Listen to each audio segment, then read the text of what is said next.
travaillé pendant 8 mois avec Studio. Et du coup, je m'occupais de tout ce qui est polymage, donc je faisais le cadrage, le montage, je faisais le webmastering. J'ai fini mon service. Après, je suis parti, puis lui, il m'a rappelé pour le documentaire. J'ai fait souvent cette question, je vois les jeunes, on était là. Nous, on pourra sortir un documentaire de 50 minutes sur simplement cette question, en fait. Du coup, on s'est lancé dans un travail. Il y avait cette manifestation qui avait lieu en octobre 2016. J'ai continué mon engagement après en m'inscrivant à l'Institut de l'engagement, c'est ce qui suit le service civique. Et sur 4000 lauréats, on a été retenu 400 et, de cette promo du coup de début 2017. Et on est parti une semaine à Autran et donc on a fait pas mal de rencontres. Et moi, c'est plus de soutien pour trouver du boulot. Le format audiovisuel, c'est celui qui fait passer plus d'émotions, c'est aussi le plus simple. En film de 28 minutes, vous avez un petit condensé de toute notre expérience. C'est le format avec lequel on peut plus facilement communiquer, mais aussi parce qu'on était assisté de Dragan Luki. Il apparaît dans le reportage. Lui, il a fait pas mal de zones de guerre. Il a suivi les révolutions dites des printemps arabes. Il allait en Égypte suivre les révolutions, donc il a une grosse expérience de terrain. Le but du projet, c'est de créer un espace de discussion sur cette question de la crise migratoire, et parce qu'on n'était pas satisfait du cadrage des médias grand public ou de ce que disent les acteurs politiques. Ce projet il est plutôt considéré aussi comme une lutte pour le droit de ces personnes-là. Ouais, la plupart la totalité des jeunes, quand on s'est inscrit dans ce projet-là, c'était pour ça, c'était pour dire ouais, il y a une grosse injustice qui se passe actuellement à aucun coin de l'Europe. S'il y a des droits en France, il faut qu'ils soient respectés. C'était l'idée du projet, c'est de montrer qu'il y a des zones à travers l'Europe où les droits des êtres humains ne sont pas respectés. Quand Rachid a fait part de son projet, ça m'a vraiment beaucoup touchée d'avoir un groupe de jeunes si impliqués.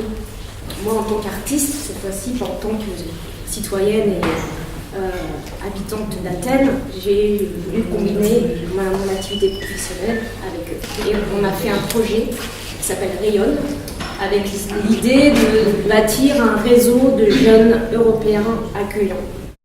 Ce qui est fait pour la jeunesse et quels sont les projets et la place que justement vous en êtes. Donc, je crois qu'il y a un parti pris au LILA qui est de considérer que les jeunes, c'est des usagers comme les autres, que l'environnement urbain soit aussi pensé par eux, pour eux et par eux. Nous, notre ambition, c'est de, par exemple, sensibiliser les jeunes autour de la lutte contre les discriminations, de les aider à trouver un premier emploi, de les accompagner vers l'autonomie, par exemple en leur permettant de créer eux-mêmes, de monter des voyages eux-mêmes, qui s'impliquent vraiment et qu'on ne pense pas simplement les choses pour eux. Enfin, je crois vraiment quand on me pose la question à quoi rêvent les jeunes, la première réponse que j'ai envie de faire, c'est de dire c'est pas moi qui suis la mieux placée pour y répondre, c'est aux jeunes de dire à quoi ils rêvent. C'est tout notre rôle, c'est de donner la parole et de faire en sorte que cette parole elle puisse s'exprimer.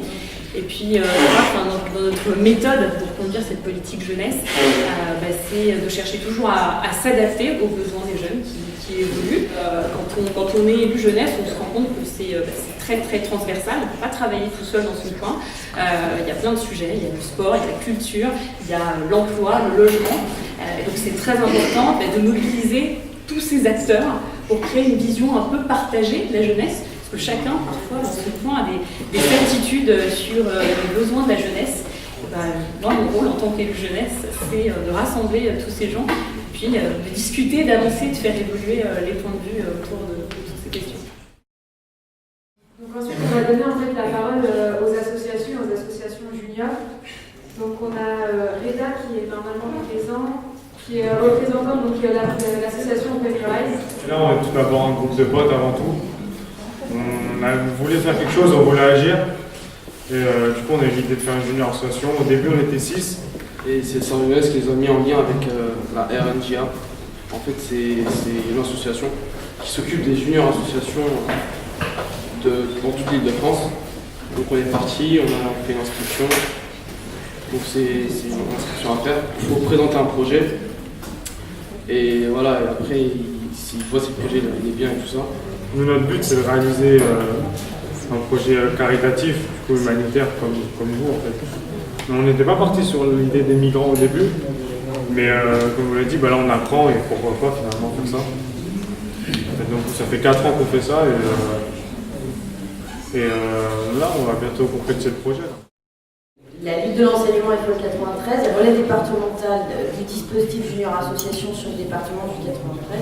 Donc, moi, je suis la représentante en tant que relais. C'est à peu près 5000 projets qui ont été accompagnés, 5000 projets de jeunes qui ont été accompagnés sur 20 ans par le réseau national. Et sur le département du 93, on a presque dépassé les 100 projets de jeunes. Là, moi, j'ai vraiment démarré déjà par rencontrer les jeunes qui me racontent leurs projets. J'ai été épatée et époustouflée par la diversité des projets. Et effectivement, il n'y a pas un type de projet de jeunes. La plus ancienne junior association a 9 ans, mais c'est vrai qu'un parcours comme Open Your Eyes, qui a déjà 4 ans, qui va peut-être entamer sa 5e année à définir. Du coup, des projets qui grandissent avec les jeunes. Ils peuvent être accompagnés après leur majorité en junior association majeure avant d'avoir un accompagnement pour devenir l'association de la 1901. Vous êtes un animateur sur le centre social de Guy Poitiers à Valais. Ouais, c'est un centre municipal. D'accord, donc Je suis référent jeunesse, je suis surtout sur les 6-17 ans. Et dans cette tranche d'âge, en fait, il y a un groupe constitué qui s'appelle le groupe de gestion. En fait, c'est un groupe qu'on accompagne justement à sortir en fait, de début de son loisir, en fait. Donc à arriver à 18 ans pour gagner en autonomie. Donc pour cela, en fait, ils sont composés, on va dire, un président, une vice-présidente, vice-versa. Pareil pour trésorier, trésorière. Des chargés de communication, c'est-à-dire les personnes qui sont amenées à prendre des photos, à filmer ou à interviewer sur les différentes actions. Ça part d'abord en début d'année, en début de saison scolaire, on va dire, et choisissent leur projet. Par exemple, une destination de vacances. Une station de vacances, par exemple, et on va travailler comment y arriver.